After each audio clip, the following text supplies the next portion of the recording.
Yamakala. Yamakala. Toure Mandebari. We. Some go and speak of grills. We say no grills. We say Jale. Jale Musa. Gawel. And we say Jale. And we have seen that there is now a Jale that they put upon this place. And we smile, because many of them smile because they understand the power. Oh, see, some don't understand. When we say Kala, Kala means the word. The word has the power that is sometimes unable to be harnessed. It is great.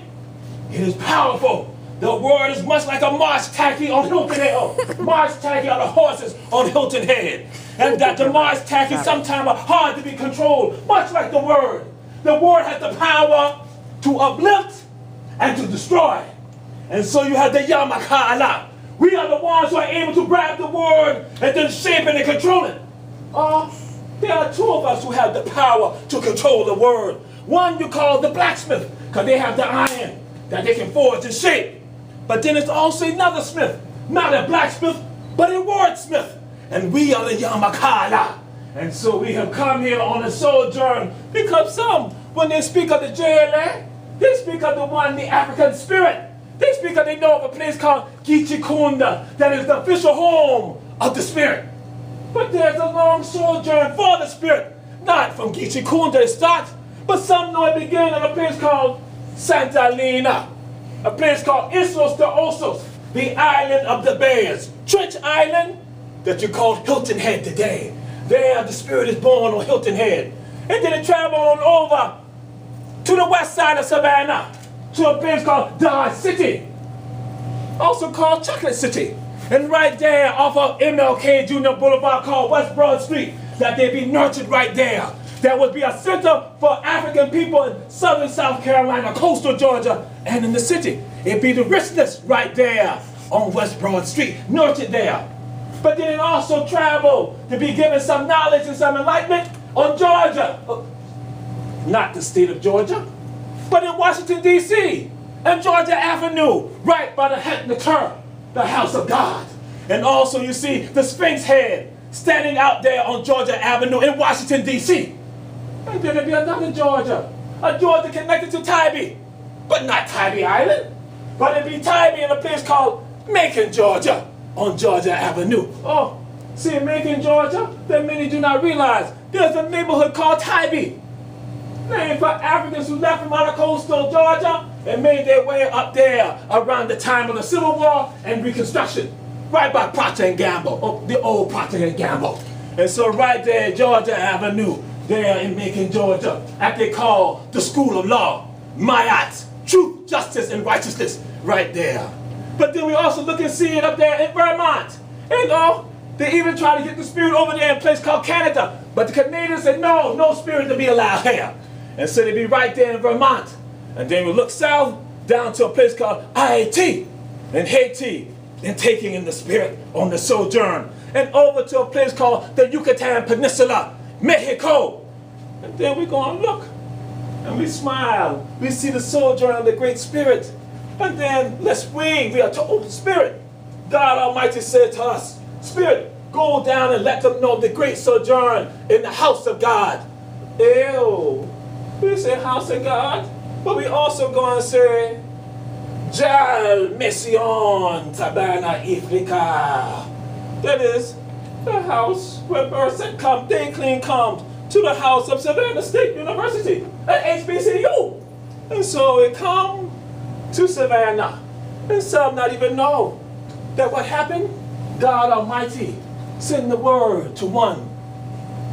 The word go much like a butterfly, the fancy, and it goes and float into the ear, bam, of one who taken the knowledge.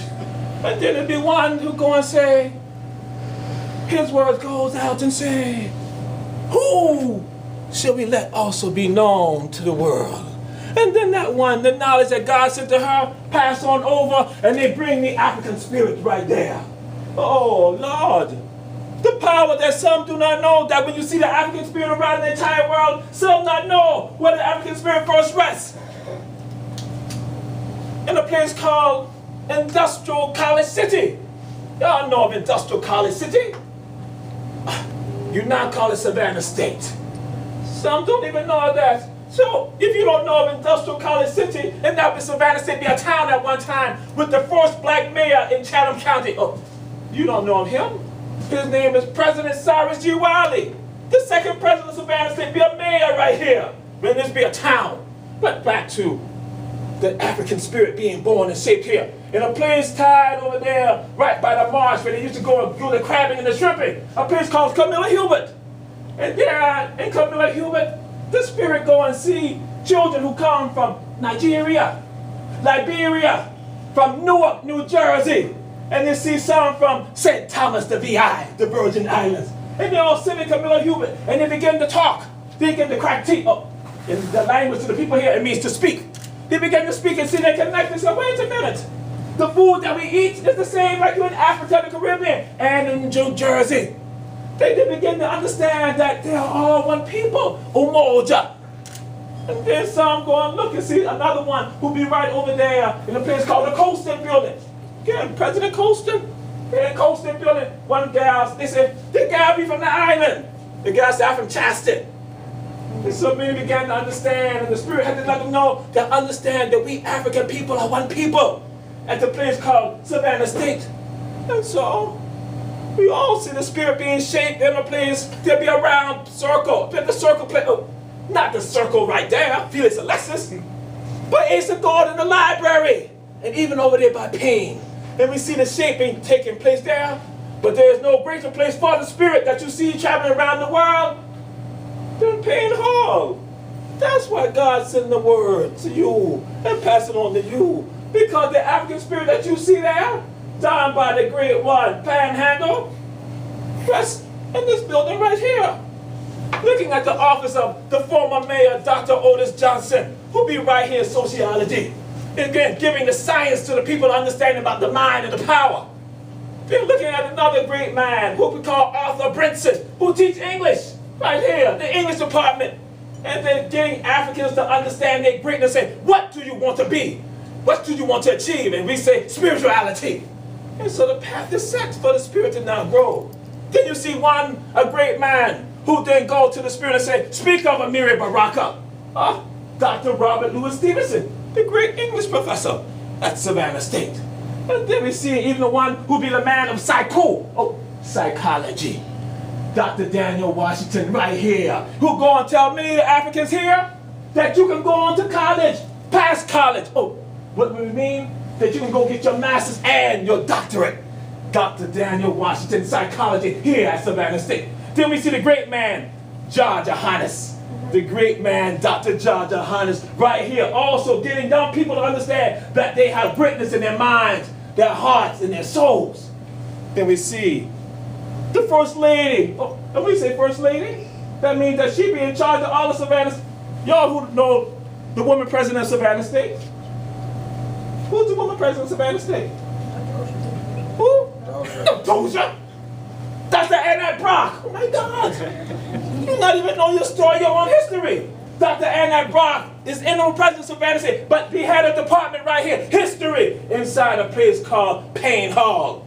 And right here, helping those same spirits to understand the connection of not only Africans, but Native people being one. And then floating on about Dr. Marilyn Stewart Galden, that someone is speaking of a program called Afro-American Studies. It was a young children to be here at Savannah State who make the institution go and bring about the program. Some not know that. And so right here, we smile, we say, this be the home of the spirit more than any other building on this campus. That they see around the whole world, not knowing be shaped by a man who be a political mind. Oh, Dean Thomas Byers. But then also, some don't realize who was called the greatest political scientist of the 20th century. His name was Dr. Haynes Walton, who be right here at Savannah State, writing books that are still used today, giving the knowledge about, even writing last about Barack Obama and why he was important. And again, right here, that this be the place that we come with the truth. Oh Lord, the rooster has crowed, and it's time for us to go. But we should let you know this. Wakil Jel Haq, why Berset?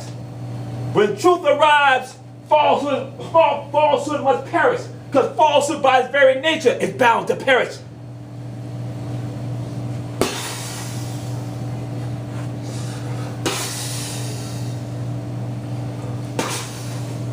Peace and blessing, I say.